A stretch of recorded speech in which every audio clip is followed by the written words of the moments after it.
Hello student, welcome on स्वास mathematics. आज हम करने वाले हैं question number 31। Find lambda and mu if vector 1 दिया हुआ और वेक्टर 2 दिया हुआ है, ये दोनों क्रॉस प्रोडक्ट में है और इक्वल टू 0 है। तो इसमें से हमें लैम्डा और म्यू की वैल्यू फाइंड आउट करनी है। तो चलिए सॉल्यूशन की तरफ चलते हैं। अभी सॉल्यूशन पहले हमें लिखना है जो गिवन है वो।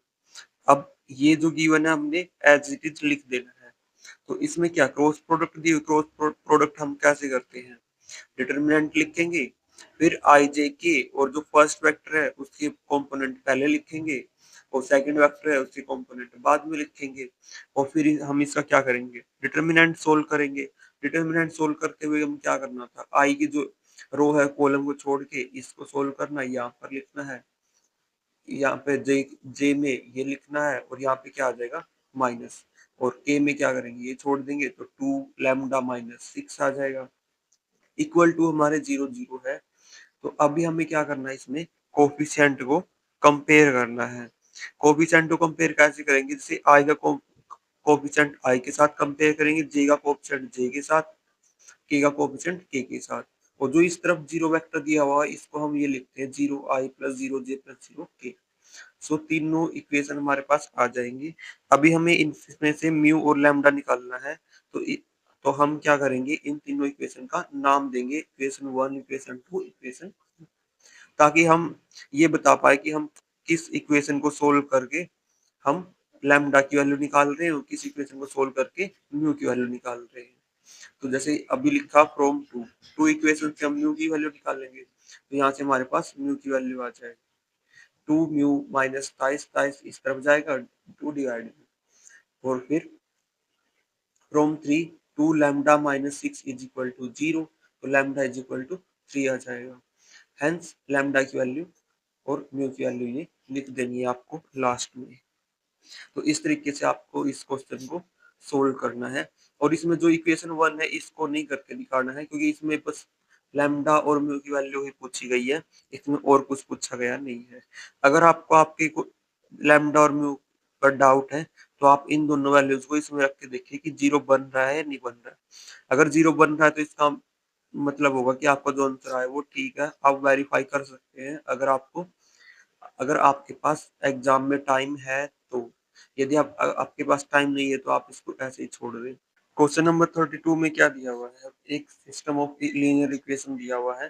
3 लीनियर इक्वेशन है और 3 ही वेरिएबल है। तो इसको हमें सोल्व करना है यूजिंग मैट्रिक्स मेथड। इसको हम दो तरीके से सोल्व कर सकते हैं।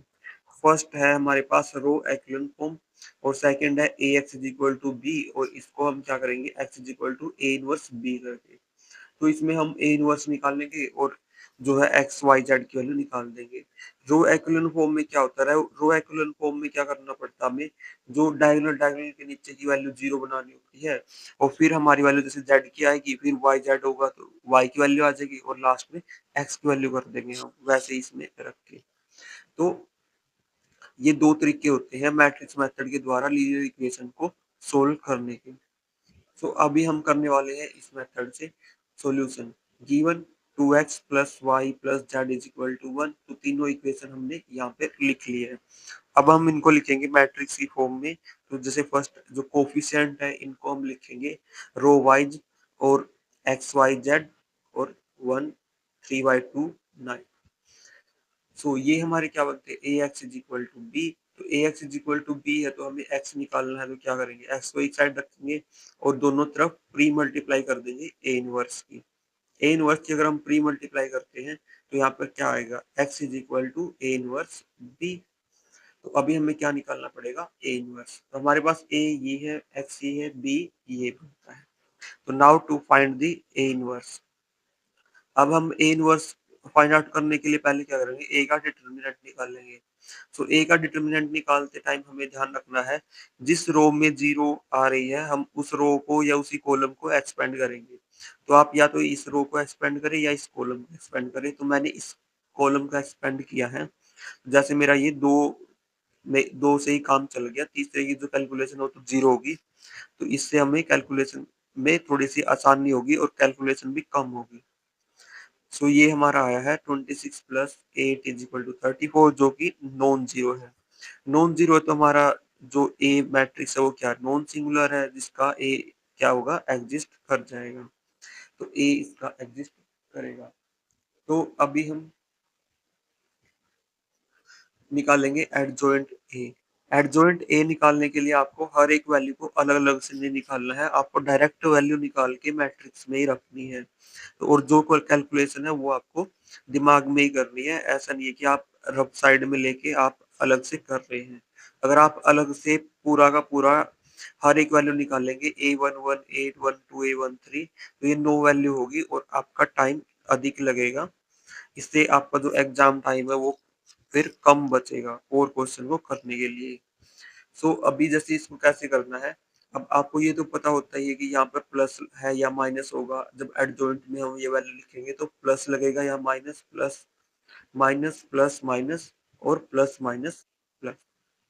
तो ये आपको दिमाग में रहना चाहिए और साथ में आपको जैसे फर्स्ट वैल्यू सोल्व करनी है तो इस जैसे ये A11 है तो इसको सोल्व करने के लिए हम क्या करेंगे, इनको काट देंगे रो फर्स्ट कॉलम को, इनको सोल्व करेंगे। इनको सोल्व करने के लिए हम क्या करेंगे, जैसे -2 -5 की मल्टीप्लाई करनी है।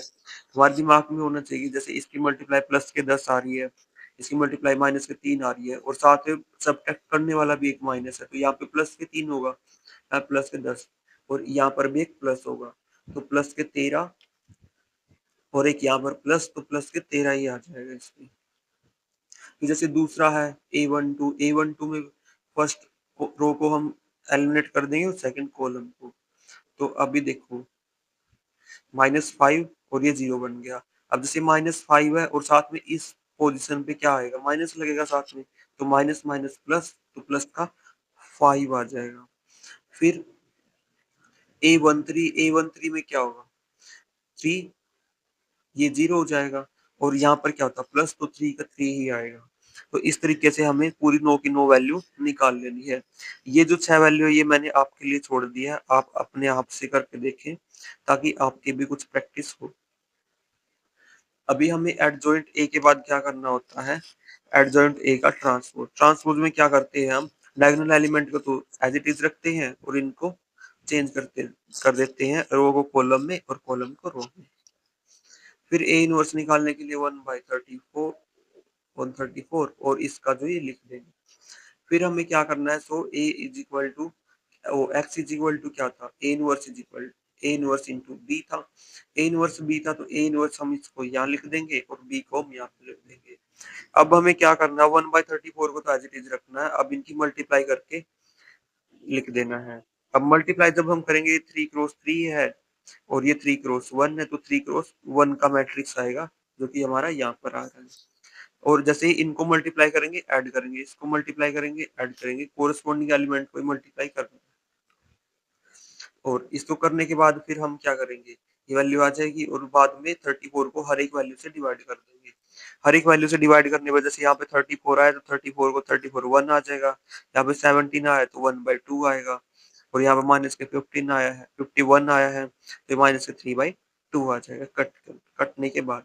और फिर लास्ट में हम लिख देंगे hence x is equal to 1, y is equal to 1/2, z is equal to ये वाली वैल्यू है माइनस के 3/2 इज द आंसर।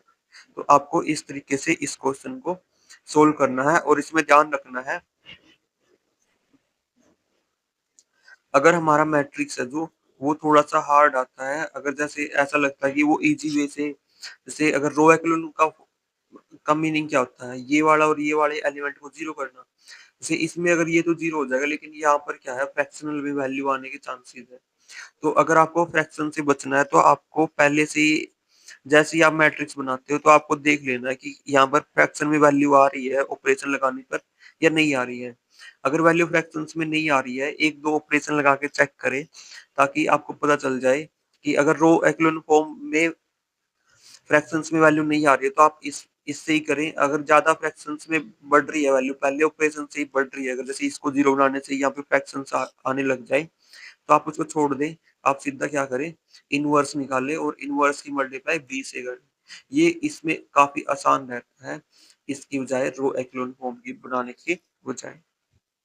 तो आपको इसमें ये ध्यान रखना है कि कब कौन-सा मेथड लगाना है। लेकिन अगर ये लिखा आ जाए कि रो एचेलॉन फॉर्म से ही करना है तो आपको इसी से करना पड़ेगा। अगर आपको हमारी वीडियो अच्छी लगे तो वीडियो को लाइक करें और चैनल को सब्सक्राइब करें।